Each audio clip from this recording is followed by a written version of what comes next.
Hola, soy una mujer de 50 años que, hasta hace poco, regentaba un pequeño taller de arreglos de costura. Hay una historia que no le he contado a nadie en toda mi vida. Una historia que he sofocado dentro de mí, que enterré en mi pecho y por la que siempre he llorado a solas.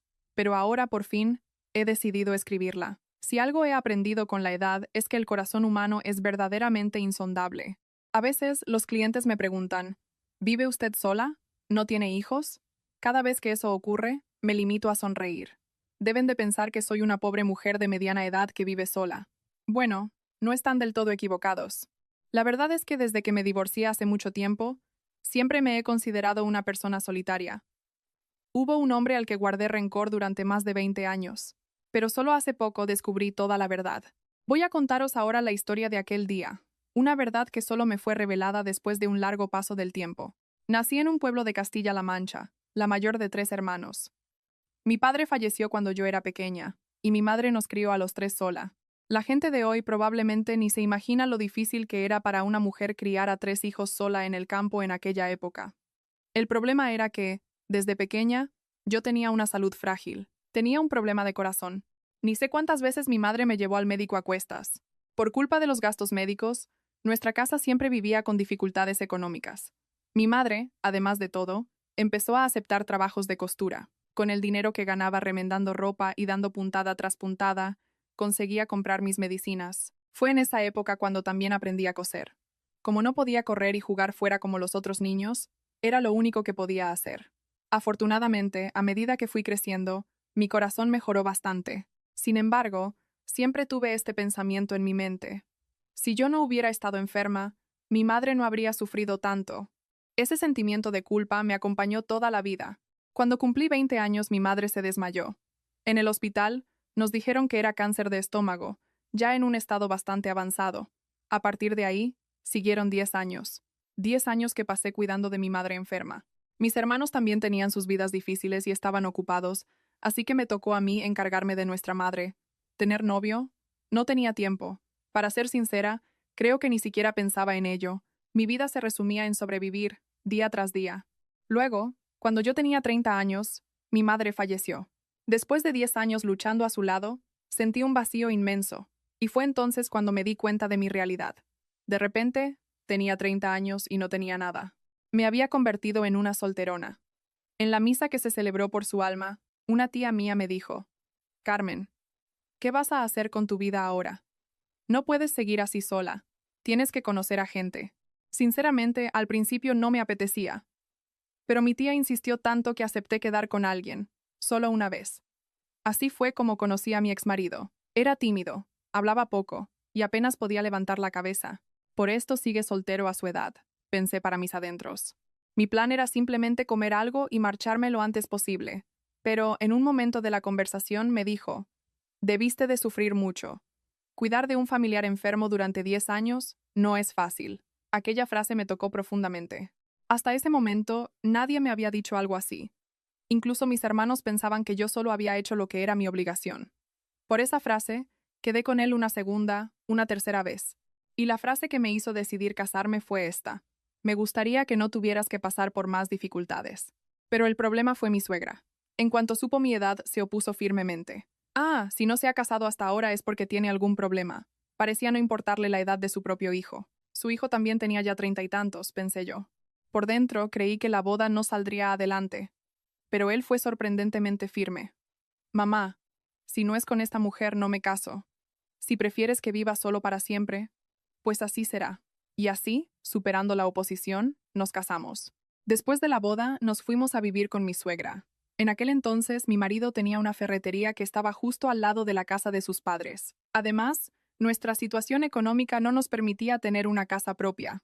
Yo estaba llena de preocupaciones, pero, para mi sorpresa, aunque se quejaba de vez en cuando, no era una mala persona. Mi marido seguía igual que antes de casarnos. Una noche estábamos los dos viendo la televisión uno al lado del otro, cuando él, viendo que su madre no estaba, me cogió la mano. Yo no dije nada, simplemente me dejé. Después de 10 años cuidando de mi madre, nunca había imaginado una felicidad tan simple y cotidiana. Fue la primera vez que me di cuenta de lo precioso que era aquello. Si la vida pudiera ser siempre así, pensé, y en realidad lo fue. Unos 2 años después de casarnos, me quedé embarazada de nuestro primer hijo. Era un embarazo tardío, ya con más de 30 años. Bueno, por la edad, tiene que tener más cuidado. No puede hacer esfuerzos de ningún tipo. Mirando atrás, es gracioso.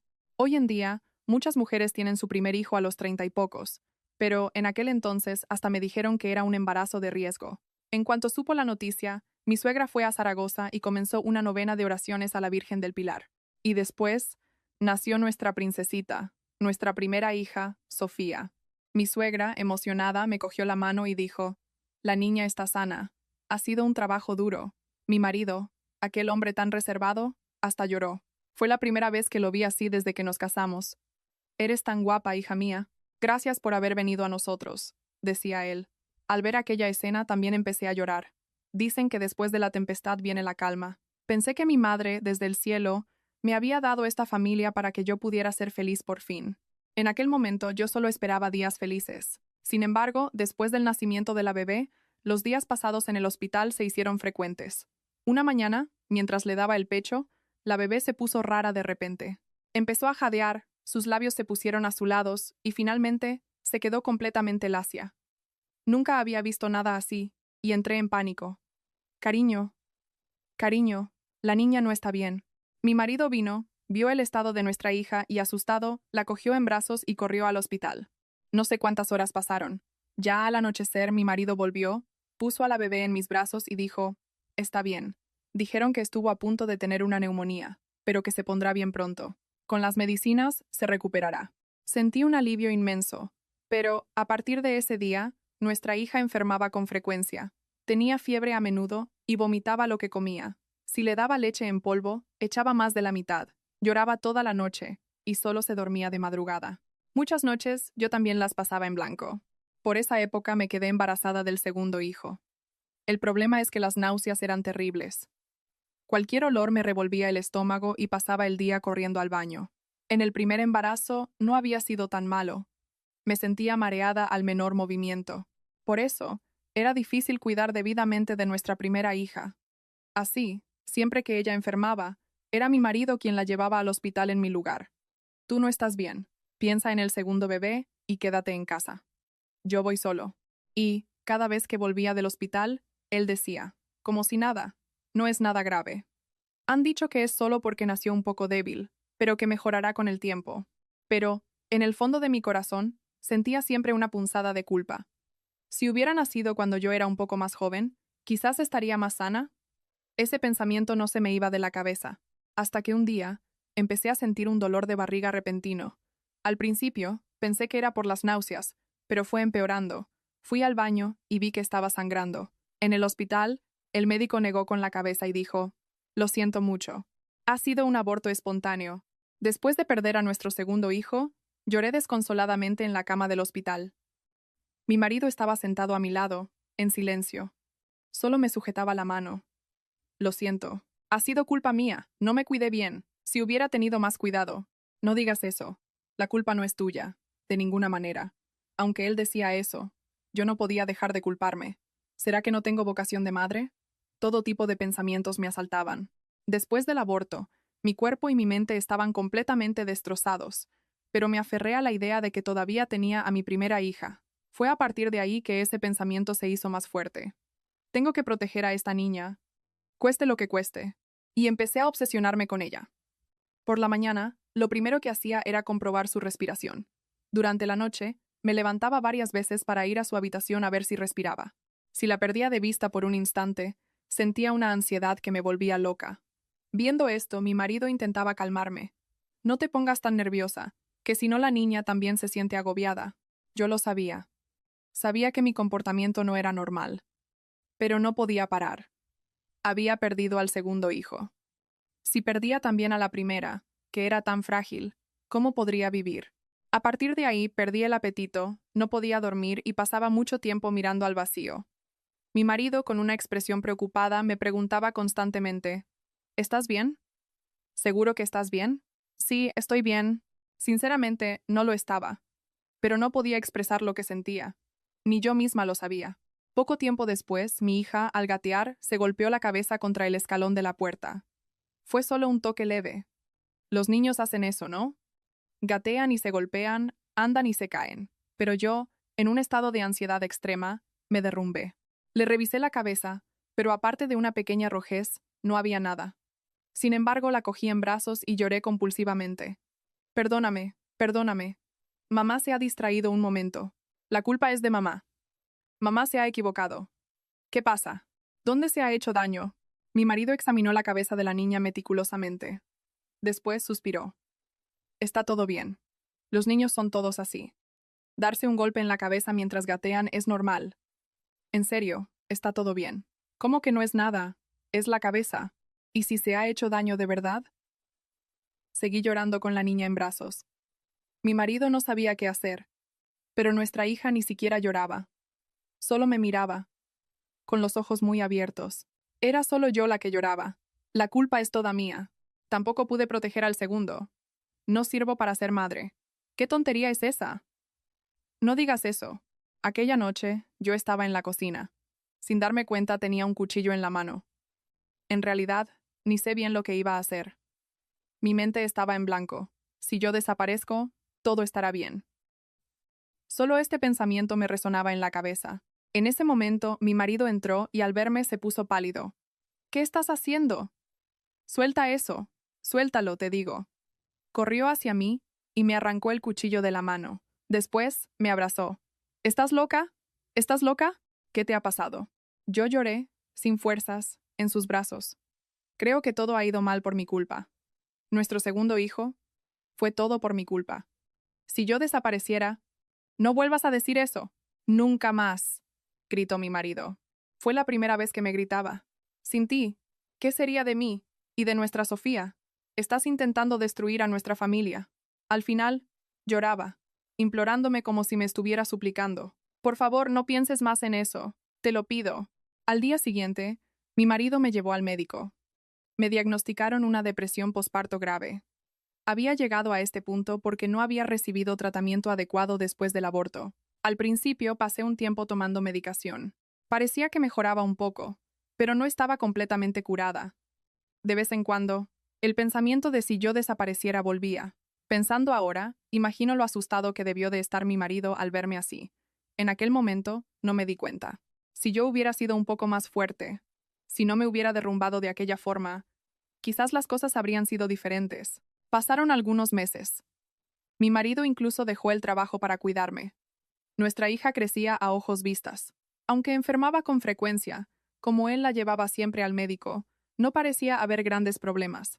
¿Será que las cosas están mejorando por fin? Pensé. Nuestra hija tenía unos 8 meses por aquel entonces. Aquella tarde, tenía que ir al pueblo a resolver unos asuntos. La leche en polvo y los pañales de la bebé se habían acabado, y había más cosas que comprar. Así que dejé a la niña y salí. Al salir de las compras en el pueblo, me acordé del señor Barros. El señor Barros tenía un pequeño taller mecánico en el pueblo. Era amigo de la infancia de mi marido, y le debíamos muchos favores. Mi marido siempre le estaba muy agradecido. Si por casualidad pasas por el taller, ve a darle recuerdos de mi parte. Es una persona a la que le debo mucho. Me había dicho esto antes. Así que, siempre que iba al pueblo, pasaba por allí para saludarlo. Aquel día no fue diferente. Compré unos refrescos y unos pasteles para él y para los empleados y fui para allá. Señor Barros, hola. Pasaba por aquí y vine a saludarlo. El señor Barros me recibió con una sonrisa, limpiándose las manos sucias de aceite. Oh, señora Carmen, ¿y la niña? ¿Está creciendo bien? Sí, está estupenda. Les he traído esto. Oh, no se hubiera molestado. Muchas gracias. Dele un abrazo a Javier de mi parte. Fue solo eso. Debí de estar allí menos de 5 minutos. Le entregué los refrescos, lo saludé y me fui enseguida. A partir de ahí, no recuerdo bien lo que pasó. Tenía que comprar algunas cosas más e iba para casa cuando, de repente, sentí un mareo. Se me nubló la vista y perdí el conocimiento. Cuando abrí los ojos, vi un techo desconocido. Estaba en un hospital. Más tarde, me dijeron que alguien me encontró desmayada en una tienda y me trajo. Dijeron que era agotamiento y anemia. Mi cuerpo aún no se había recuperado del todo del aborto. En cuanto recuperé la conciencia, me levanté de un salto. ¿Dónde estoy? ¿Por qué estoy aquí? Fue entonces cuando me fijé en la persona sentada al lado de mi cama. Era mi suegra, pero su expresión era extraña. No era el rostro que yo conocía. Le temblaban los hombros. Madre, ¿qué pasa? ¿Dónde ha dejado a Sofía? Viéndome buscar instintivamente a mi hija, mi suegra abrió la boca. Tu hija ya no está. No podía creer lo que oía. ¿Qué? Mi suegra levantó la cabeza. Tenía los ojos rojos e hinchados. Su voz temblaba. Sofía, nuestra Sofía ha muerto. ¿Qué está diciendo? De repente, mi suegra me agarró por el cuello de la camisa. Con las manos llenas de resentimiento, empezó a golpearme en la espalda. Devuélvemela. Devuélveme a mi nieta, desgraciada. Madre, madre, es por tu culpa. La niña murió mientras tú no estabas. Mientras andabas por ahí de paseo, la niña murió. No, no puede ser. Es mentira, ¿verdad? Si fuera mentira, ¿crees que yo estaría así? ¿Eh? Gritaba mi suegra. Sus gritos resonaban por el hospital. Los enfermeros vinieron corriendo para intentar calmarla. Yo estaba sentada, en estado de shock, sin poder hacer nada. La niña que todavía esa mañana había mamado de mi pecho, muerta de repente, no podía creerlo. No sé cuánto tiempo pasó. La puerta de la habitación se abrió y entró mi marido. Me arranqué la aguja del suero que tenía en el brazo y corrí hacia él. Cariño, tu madre ha dicho que Sofía ha muerto. ¿No es verdad, aquí no? Es mentira, ¿verdad? Sofía está bien, ¿cierto? En el momento en que vi el rostro de mi marido, se me heló el corazón. Su aspecto era desolador. Tenía los ojos rojos e inyectados en sangre, el rostro pálido y demacrado. Él, que siempre era tan inexpresivo, estaba destrozado. En ese momento, traía algo en las manos, 2 maletas de viaje. ¿Qué es esto? Mi marido tiró las maletas encima de la cama. Vete. Mirarte me recuerda a Sofía, y no puedo soportarlo. Simplemente vete. Cariño, ¿qué estás diciendo? Sofía, ¿ha muerto de verdad? ¿Dónde está? ¿Dónde está nuestra Sofía? He dicho que te vayas. Necesito ver a Sofía. Déjame ver a Sofía. No es verdad, sé que no lo es. Me agarré al brazo de mi marido como si fuera mi única salvación. Él apartó mi mano con fuerza. Cariño, por favor, déjame ver a nuestra niña solo una vez. Ni siquiera la he visto. Solo una vez. No puedes. ¿Por qué? Soy su madre. ¿Por qué no puedo? En ese momento, mi suegra volvió a hablar, con la voz cansada de tanto llorar. ¿Madre? ¿Qué clase de madre eres tú? Murió mientras andabas viéndote con otro hombre. ¿Qué? ¿Otro hombre? No, yo no he hecho eso. Sabéis perfectamente que fui a comprar leche en polvo y me desmayé. No mientas. Todo el mundo en el pueblo sabe que andas liada con el Barros del taller. Sentí que me faltaba el aire. Madre, eso es un malentendido. Solo fui a saludarlo. Fue él quien me lo pidió. Solo le fui a llevar unos refrescos. No estuve allí ni 5 minutos. Cállate. Todo el mundo en el pueblo os vio. Os vieron hablando muy animados ese día. ¿Animados? Solo lo saludé. Le pedí que le diera un abrazo a mi marido. Eso fue todo. Y mientras tú estabas de cháchara con otro, la niña murió. Por tu culpa. Mi suegra no escuchaba una palabra de lo que yo decía. Cualquier explicación era inútil. Volví a suplicarle a mi marido. Él era la única persona en la que podía confiar. Cariño, en serio, no es verdad. Tú me conoces mejor que nadie. Yo no he hecho nada. Incluso ante mis palabras desesperadas, él no respondió. Cariño, mírame, por favor. Escúchame. Te juro que estoy siendo sincera. Tras un largo silencio, mi exmarido abrió la boca, sin siquiera mirarme. Lo que hiciste o dejaste de hacer, ahora ya no importa. ¿Qué? ¿Qué quieres decir con eso? Nuestra Sofía ya ha muerto. Murió mientras tú no estabas. Eso es todo. Cariño, mirarte me recuerda a ella. No lo voy a soportar. Así que, por favor, vete. Vamos a terminar con esto. La voz de mi marido temblaba. No podía saber si estaba llorando o conteniéndose. Como no me miraba, era imposible saberlo. Cariño, yo también soy la madre de Sofía. Déjame sufrir contigo. Déjame ver su rostro solo una vez más. No. Si no quieres avergonzar a la niña, para allá. Al oír aquellas palabras sentí que se me partía el corazón. ¿Avergonzar? ¿De qué tengo que avergonzarme? Yo no he hecho nada. Mi suegra, a su lado, dijo, furiosa. Vete antes de que te humilles aún más. Los rumores ya se han extendido por el pueblo. No avergüences más a esta familia. Madre, por favor, se lo juro. He dicho que desaparezcas, descarada. Si no fuera por ti, nada de esto habría pasado. Mi marido me agarró del brazo y me levantó. Puso las 2 maletas en mis manos. Vete, y no vuelvas a aparecer delante de nosotros nunca más. Me quedé incrédula. ¿Este es de verdad mi marido? Pensé. No era el mismo hombre que me había cogido de la mano y me había dicho que no quería que sufriera más. Cariño, ¿por qué? Te juro que soy inocente. Si ni tú me crees. Basta. Aquel día, me empujaron fuera de la habitación del hospital, con las maletas en la mano. Me quedé parada en el pasillo y miré hacia atrás. Mi marido cerró la puerta de la habitación, sin mirarme ni una sola vez. Me quedé sola en el pasillo. Mis piernas cedieron y me apoyé en la pared. ¿Qué he hecho mal? Por más que pensaba, no encontraba una razón.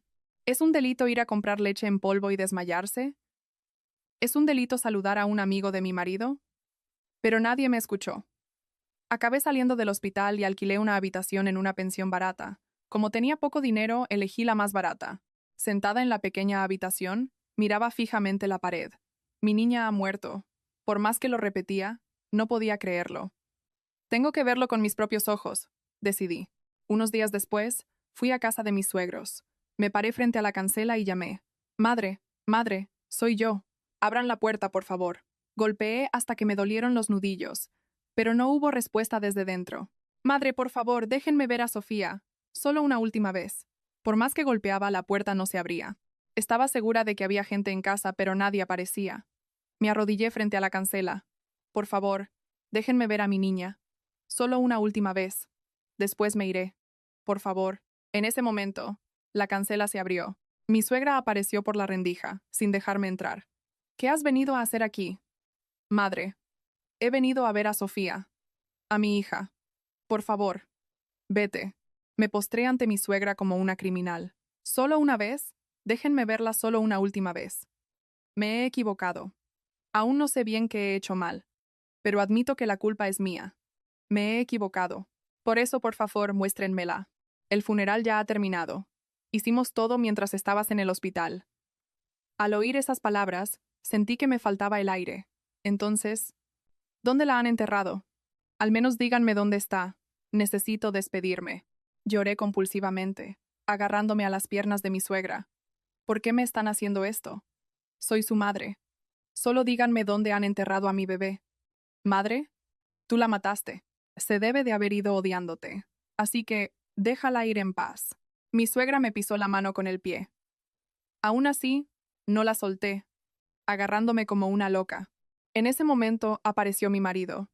Tenía una expresión vacía, sin emoción alguna. Me arrastré y me agarré a sus pies. Cariño, solo dime dónde han enterrado a Sofía. Iré allí solo una vez. Ni siquiera he visto su rostro. Por favor. Mi marido me miró desde arriba, en silencio. Luego, con voz baja, dijo, para allá con esto. Solo dime dónde la han enterrado. No volveré nunca más. Solo eso. Ella no descansará en paz si te ve. Así que, vive como si no lo supieras.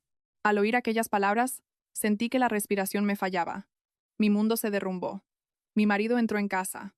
La cancela se cerró con un estruendo, y oí el sonido del cerrojo al ser echado. Caí sentada frente a la cancela cerrada y lloré. Al anochecer, empezó a llover.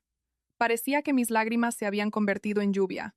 No sé cuántas horas me quedé allí sentada, incluso bajo la lluvia. Permanecí allí, caída. No me importaba quedarme empapada. Sofía, mamá te pide perdón. Perdóname. Lloré hasta perder el conocimiento. Pasaron algunos días más. Me estaba volviendo loca. No comía, no dormía, solo lloraba.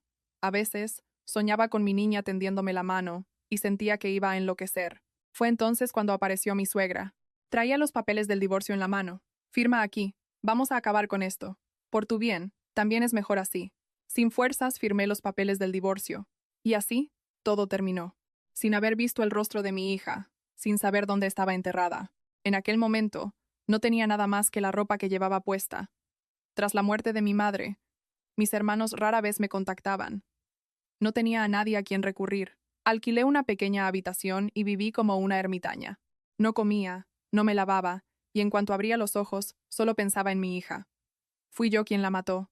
Ese pensamiento no me abandonaba. Cuando se me acababa el dinero, aceptaba cualquier trabajo que apareciera. Ayudante de cocina en un restaurante, limpiadora, obrera en una fábrica por días. Pero no aguantaba mucho tiempo. Como mi mente estaba ausente, no podía hacer el trabajo bien. Me insultaban, me despedían y buscaba otro trabajo. Era un círculo vicioso. Una madrugada me encontré en el puente de Segovia. Me agarré a la barandilla y miré hacia abajo. En el momento en que iba a dar un paso, oí un llanto que venía de alguna parte. El llanto fuerte de un recién nacido. Parecía que mi hija estaba llorando para detenerme. Debió de ser una alucinación, pero el sonido era tan real que no pude saltar. A partir de ahí me recompuse y busqué trabajo. Tenía la habilidad de la costura que aprendí de mi madre, así que empecé a trabajar en arreglos. Primero, trabajé en la tienda de otra persona, y después de algunos años ahorrando, abrí mi propio pequeño taller. Un pequeño local en un callejón del mercado, sin siquiera un letrero decente. Y así viví, con mi hija enterrada en el fondo de mi corazón. Nunca le conté mi pasado a nadie. En los días que serían sus cumpleaños, cocinaba sola para ella. Dibujaba su rostro en mi memoria y lloraba. Si al menos hubiera muerto con ella en aquel momento, pensé miles de veces. Era una noche más, normal y corriente. Iba a cerrar el taller, volver a casa, comer algo y ver la televisión antes de dormir. Todos los días eran iguales. Fue entonces cuando sonó el teléfono. Era un número desconocido, y, con tantas llamadas de spam hoy en día, iba a ignorarlo. Pero como sonó una segunda vez, contesté. Dígame. Durante un momento no se oyó nada. Iba a colgar cuando oí una voz temblorosa. ¿Carmen? Al oír aquella voz, sentí que el corazón se me paraba. Soy yo, tu suegra. Era la voz que no oía desde hacía 20 años. La voz de la persona a la que guardé rencor durante todo este tiempo. La mujer cruel que no me dejó ver a mi hija por última vez. Casi se me cae el teléfono. Carmen, ¿me oyes? Es que tengo algo que decirte. Iba a colgar. ¿Qué podía tener ella que decirme? Después de impedirme ver a mi hija, de acusarme de traición, el resentimiento de aquella época todavía era una herida abierta. Pero no pude colgar. Su voz era tan diferente. No era la voz dura y cortante con la que me echó. Era la voz débil y temblorosa de una mujer anciana. Javier ha muerto. Me quedé sin aliento. Luchó contra un cáncer durante 3 años. Se fue ayer. Estuvo luchando contra el cáncer durante 3 años. Y yo no sabía nada. Ni quería saberlo. ¿Puedes venir a verlo una última vez? Por favor, te lo pido. Me quedé parada, con el teléfono en la mano, durante mucho tiempo, en estado de shock. Sinceramente, quería negarme rotundamente. ¿Por qué me ha llamado? No me dejó ver a mi hija. ¿Por qué iba yo a querer verle la cara a él? Era lo que quería decir y colgar. Pero las palabras que salieron de mi boca fueron otras. ¿Dónde es? Mi suegra me dio la dirección del tanatorio. Después de colgar me quedé sentada durante mucho tiempo. Lo odiaba. Lo odié durante todos estos años. El hombre que me abandonó y me dio la espalda. El monstruo que no me dejó ir al funeral de mi propia hija. Sin embargo, por alguna razón, me dolía el corazón. Al fin y al cabo, había sido mi marido. Bueno, es la última vez. Tengo que despedirme, pensé. A la mañana siguiente, me dirigí al tanatorio. Cogí 2 autobuses y viajé durante 1 hora y media para llegar. Era un pequeño tanatorio en el pueblo. El edificio era viejo y el aparcamiento pequeño. Al pararme frente al tanatorio, me temblaban las piernas. ¿Qué hago aquí? Quizás debería irme, pensé. Pero mis pies no se movían. Acabé entrando. Dentro, estaba tranquilo. Apenas había gente dando el pésame. En un rincón vi un cartel con el nombre fallecido. Javier Martínez. Al ver aquel nombre, se me encogió el corazón. La última vez que vi ese nombre fue en los papeles del divorcio. Verlo ahora en el cartel de un tanatorio me dio una sensación extraña. Caminé lentamente hacia la sala donde estaba su fotografía. Había pocas personas dentro, unas 3 o 4 personas mayores sentadas y, frente a la fotografía, estaba la persona de luto. Era una joven, aparentando poco más de 20 años. Iba vestida de negro, con el pelo recogido de forma sencilla. Se volvió a casar después de echarme, pensé, y tuvo una hija. El pensamiento era amargo. Pero ya habían pasado tantos años, era natural que hubiera rehecho su vida. Yo también podría haberlo hecho, pero no lo hice. Sin embargo, por alguna razón, no podía avanzar. Y si me preguntaban cuál era mi relación con el fallecido, ¿qué debía decir? En ese momento, mis ojos se encontraron con los de la joven. Al verme, su expresión cambió sutilmente. Sentí que me había reconocido. Viéndome paralizada, la joven caminó lentamente en mi dirección. Disculpe, ¿es usted? Se detuvo frente a mí. La miré a la cara, y de alguna forma me resultaba increíblemente familiar. ¿Dónde he visto yo esta cara? Pensé. Los ojos, la nariz, los labios. Cuanto más la miraba, más extraño se volvía. Estaba segura de que ya había visto ese rostro en algún lugar, pero no podía recordar exactamente dónde. En ese instante, me acordé de mi hija. Si mi niña estuviera viva, tendría esta cara ahora, pensé. De repente, con este pensamiento, sentí que las piernas me flaqueaban. ¡Oh! ¡Oh, señora! ¿Está bien? La joven me agarró del brazo. En el momento en que su mano me tocó, sentí como una corriente eléctrica recorrer mi cuerpo. ¿Está bien? Parece muy pálida. ¿Perdone? ¿Perdone? La joven intentó sostenerme, y yo solo podía repetir perdone mientras huía. Corrí como una loca, sin mirar atrás. No sabía a dónde iba, solo corría. Corrí por el pasillo y entré en el baño. Fui al último cubículo y cerré la puerta. Me senté en la tapa del inodoro y lloré. Me tapé la boca con las manos y lloré sin parar. Pero, gradualmente, no pude contenerme más. ¿Por qué? ¿Por qué? Pensaba que ya lo había olvidado. Sinceramente, cuando salí de casa de mis suegros y empecé a vivir sola, al principio, lloraba siempre que veía a un niño pequeño, pero pensé que ya lo había superado. Pensé que, aunque todavía lloraba, ya podía aguantar sin derrumbarme. Pero mi corazón dolía demasiado. De repente, al ver aquel rostro, algo explotó dentro de mí. Sentí como si todo lo que había reprimido durante 20 años hubiera salido a la superficie de una sola vez. Toda mi lucha por olvidar había sido en vano. Sofía, mi hija. Sofía, murmuré. El nombre que, durante 20 años, solo había pronunciado en soledad. Me golpeé los muslos con los puños. Aquel dolor era preferible al dolor que me desgarraba el pecho. No sé cuánto tiempo lloré. Creo que lloré hasta no tener más lágrimas. Lloré hasta que mis ojos estuvieron tan hinchados que apenas podía ver. Fue entonces cuando oí llamar a la puerta del baño. Disculpe. ¿Está ahí dentro? Era la voz de la joven que estaba de luto. Tenía un nudo en la garganta, y no pude responder. Yo tengo algo que decirle. ¿Puede salir un momento, por favor? Su voz temblaba. Dudé. Sinceramente no quería salir. No quería ver esa cara de nuevo. Sabía que, si la veía, volvería a acordarme de mi hija y a derrumbarme miserablemente. Mi padre, antes de fallecer, me dijo una cosa. ¿Podemos hablar un poco? Con las manos temblorosas, abrí la puerta. La joven estaba allí, frente a mí. Yo asentí, en silencio. Fuimos a la sala de descanso, que estaba silenciosa. Nos sentamos en un rincón. La joven sacó una bebida caliente de la máquina expendedora y la puso en mis manos. Beba, tiene las manos heladas. Cogí la bebida, pero mis manos temblaban tanto que no podía beber. La joven se sentó lentamente frente a mí. De cerca, era aún más extraño. Tenía un aire parecido a mí. Fui yo quien preguntó primero, con la voz temblorosa. Disculpe, pero ¿cómo me conoce? Mi exmarido, ¿le habló de mí? Sí, mucho. Yo no lo entendía. ¿Por qué el hombre que me echó iba a hablar de mí? Pensé. Es la hija que tuvo después de volver a casarse, ¿no?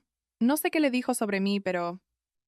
Mi pregunta fue recibida con una expresión extraña por parte de la joven. ¿Volver a casarse? Mi padre nunca se volvió a casar. ¿Qué? Mi mente se quedó en blanco.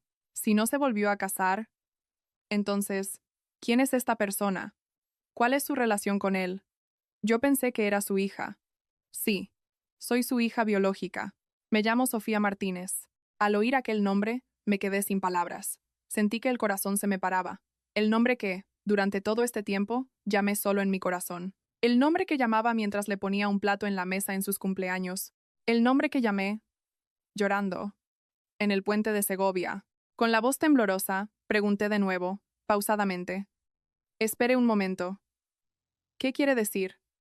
¿Su nombre es Sofía Martínez? En ese momento, la puerta de la sala de descanso se abrió. Era mi suegra. Mi suegra, 20 años después. La espalda encorvada, el pelo completamente blanco, el rostro lleno de arrugas, habiendo perdido también a su hijo, su aspecto era aún más frágil y cansado. Al verme, se detuvo. Sus ojos se llenaron de lágrimas. Carmen. Oh, ¿has venido? Gracias. Miré a mi suegra, atónita. Madre, ¿qué es esto? ¿Quién es esta persona? En lugar de responder, mi suegra se acercó a mí y se arrodilló. Tengo algo que decirte. ¿Qué? ¿Qué es todo esto? Dígame, madre, ¿quién es Sofía? ¿Cómo se atreve a darle ese nombre a cualquiera? ¿No se acuerda de quién era? ¿Ya se ha olvidado de todo? Grité. Mi cabeza era un caos. No podía entender nada. Mi suegra levantó la cabeza. Las lágrimas le corrían por el rostro. Sofía no murió. ¿Qué ha dicho? En aquel entonces, Sofía no murió. Mentimos. No podía respirar. ¿Qué quiere decir? Dijeron que había muerto. Todo fue mentira. Sofía estaba viva. Siempre ha estado viva. El mundo empezó a girar. Se me nubló la vista. Mentira. Es mentira. No puede ser. Mi Sofía murió en aquel momento. No es mentira. Esta es Sofía. Es tu hija Sofía. Miré a la joven. El rostro que era un espejo del mío. El rostro que mi hija tendría si hubiera crecido. Pero, ante una realidad tan difícil de creer, negué con la cabeza con fuerza, hasta el final. No, no, no puede ser.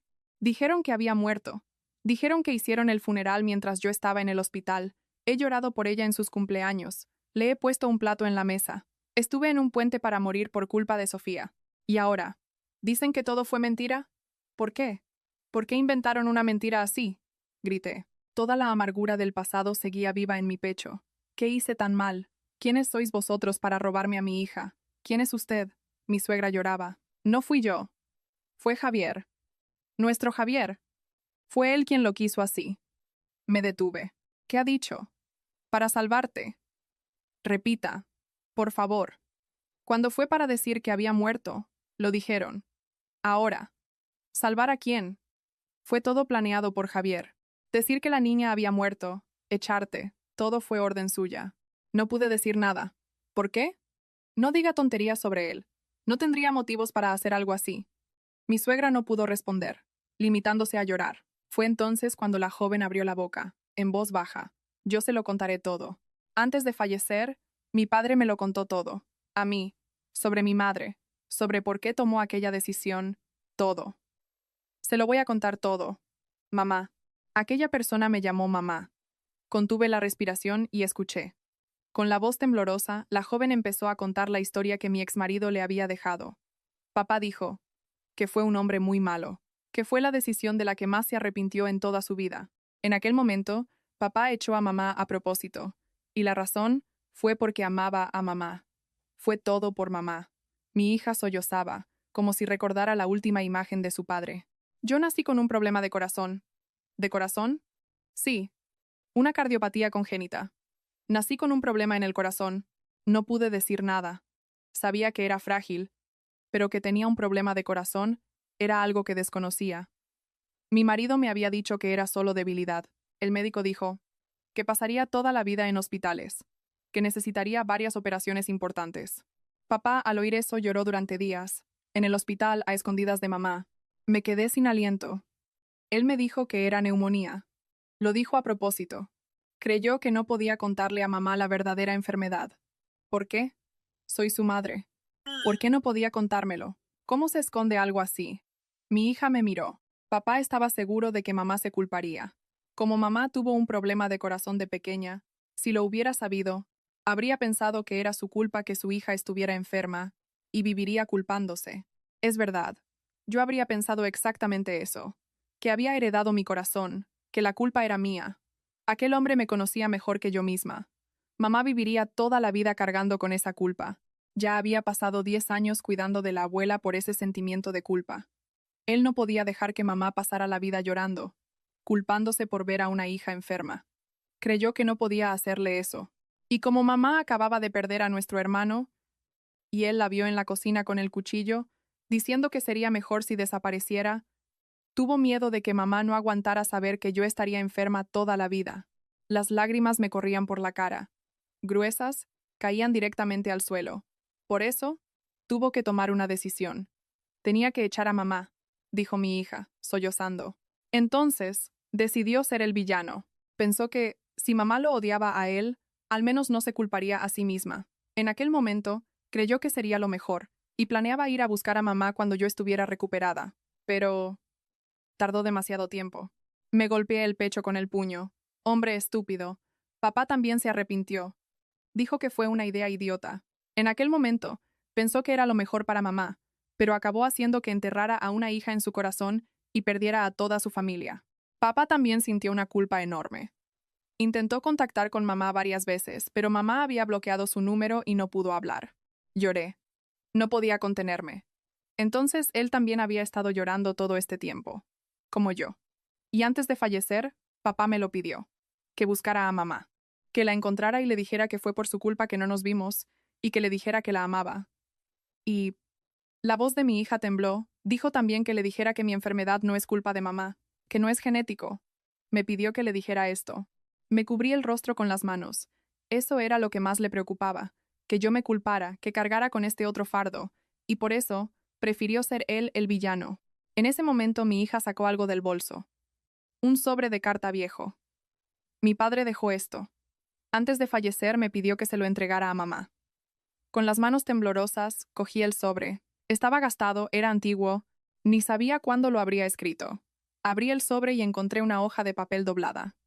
Al desdoblarla, vi una caligrafía familiar. Perdóname. Tuve miedo de que tomaras otra mala decisión por culpa de Sofía. Por eso, decidí ser yo el villano. En aquel momento, fue la única solución que encontré. Afortunadamente, Sofía ha crecido bien. Ha estado muy enferma, pero ahora está bien. Le han hecho 4 operaciones, y ha pasado casi toda su vida en el hospital, pero ahora está lo suficientemente bien como para tener una vida normal. Cariño, la culpa no es de ella. Fue por mi culpa que creció sin madre. Por eso, por favor, no la odies. En la próxima vida, lo haré mejor. Seré un marido de verdad. Me detuve a mitad de la lectura de la carta.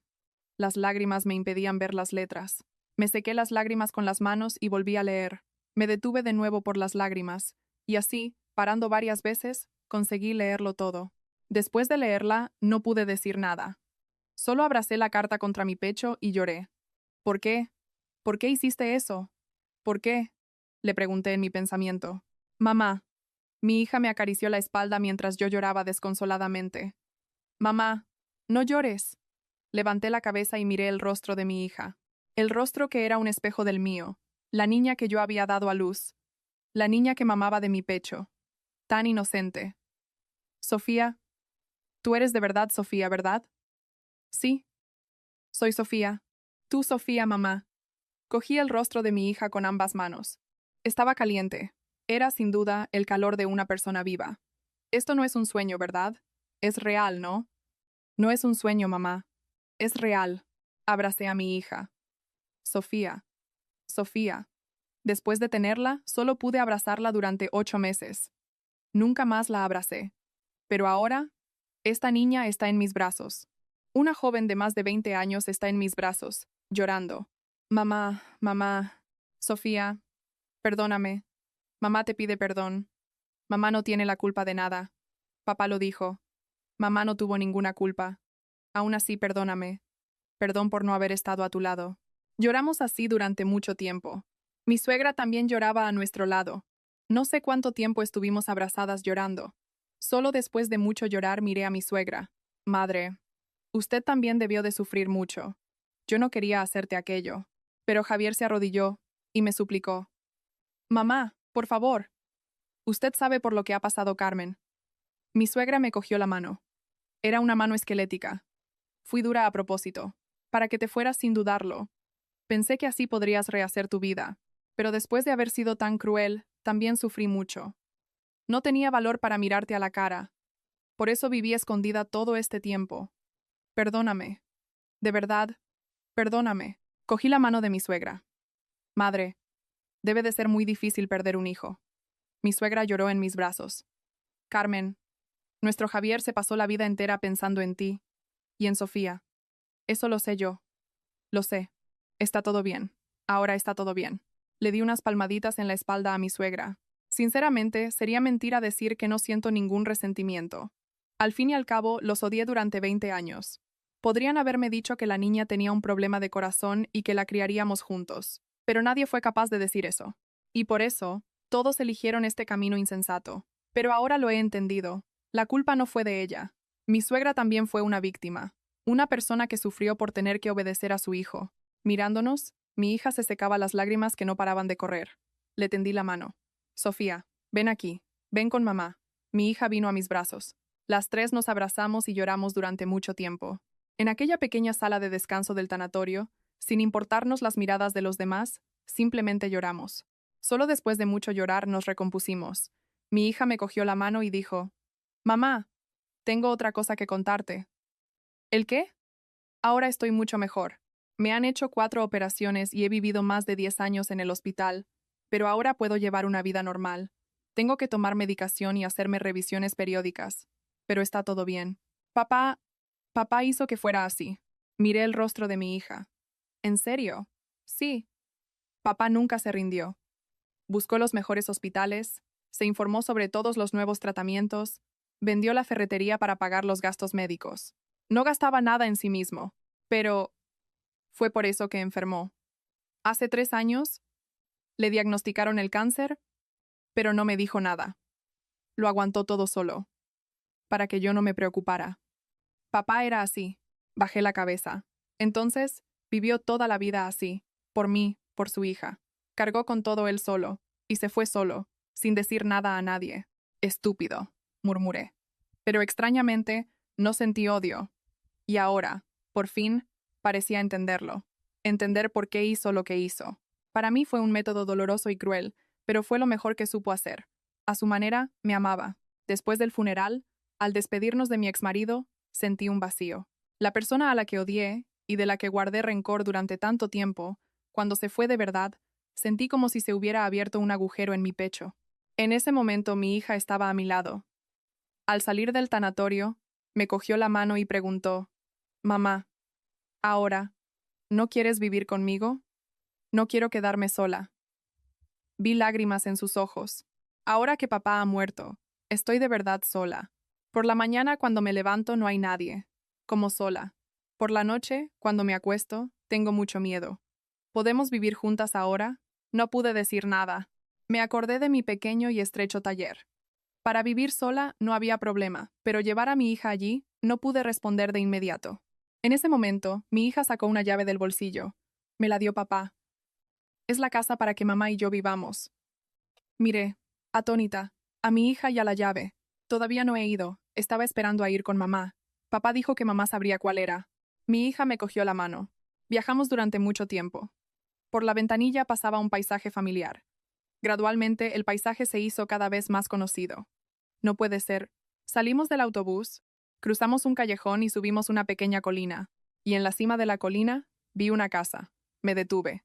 Mamá, ¿qué pasa? No pude responder. En realidad, yo conocía esa casa. Cuando éramos recién casados, durante un paseo con mi exmarido, pasamos por esta colina. En aquel momento, al ver esta casa, dije, sin pensar, me gustaría vivir en una casa así, con un patio, para tender la ropa, plantar flores, y vivir así con los hijos. Fue un comentario casual. En aquella época vivíamos con mis suegros. No teníamos dinero para comprar una casa. Era un sueño imposible. Pero él se acordó. Mamá, ¿por qué lloras? Sin darme cuenta, las lágrimas me corrían por el rostro. Esta casa, en aquel entonces, se lo dije a tu padre, que me gustaría vivir en una casa como esta. Los ojos de mi hija se abrieron de par en par. ¿En serio? Sí. Fue solo un comentario casual, pero él se acordó de todo. Papá compró esta casa hace 5 años. Vendió la ferretería y, con el dinero que sobró después de pagar los gastos del hospital, compró esta casa. Desde entonces, la fue arreglando y reparando poco a poco, para cuando reencontrara a mamá, pudieran vivir aquí. Decía que, cuando yo me pusiera buena, iríamos a buscar a mamá, y que sería bueno si pudiéramos vivir todos juntos en esta casa. Lloré compulsivamente. Él vivió esperándome, sin saber si yo volvería o no. Al oír aquello, sentí que se me partía el corazón. Oh, papá. Ni eso pudo decir. Se lo guardó todo para él. Llorando, murmuré. Siempre fue así. Bastaba una palabra, pero se lo guardaba todo para sí. Pero mamá, no odies a papá. No, no lo odio. Crío a nuestra hija también. Le estoy agradecida. Después de llorar durante mucho tiempo, me levanté. Mi hija me entregó la llave. Abre tú, mamá. Con las manos temblorosas, introduje la llave en la cerradura y la giré. Oí un clic. Abrí la cancela y vi un pequeño patio. Había un tendedero para la ropa. Y, en un rincón, había macetas con flores. Me quedé parada en el patio y miré a mi alrededor. Cuando era recién casada, era un sueño. Y él había cumplido ese sueño. Cogí la mano de mi hija y dimos una vuelta por el patio. Sí, vamos a vivir juntas. Tu padre se esforzó tanto para darnos esta casa que se pondría triste si no viviéramos aquí. Mi hija lloró y rió al mismo tiempo. Gracias, mamá. En serio, gracias. Al escribir esta historia he llorado mucho. Quizás quien la oiga también haya llorado. La razón por la que he escrito esta historia es que existen personas en el mundo que tienen dificultades para expresarse. Personas que no pueden decir te quiero con palabras. A veces es difícil entender lo que sienten. Y a veces esas personas nos hacen daño, como mi exmarido. Su método fue erróneo y se convirtió en algo irreversible. Por eso, tanto yo como él vivimos 20 años llorando. Pero ahora lo he perdonado. Bueno, la palabra perdonar también suena extraña. Simplemente he llegado a comprenderlo. Ahora quiero pasar el tiempo que me queda con mi hija, juntas, en esta casa acogedora que él nos preparó. Y quiero hacer por ella todo lo que no pude hacer como madre. Si hay alguien que, como yo, vive guardando rencor a otra persona, me gustaría decirle esto. Es verdad que esa persona os hizo daño, pero quizás eso no sea toda la historia. Por eso, guardad un espacio en vuestro corazón. Puede que un día la verdad os sea revelada. Mi historia termina aquí. Gracias por haber leído esta larga historia.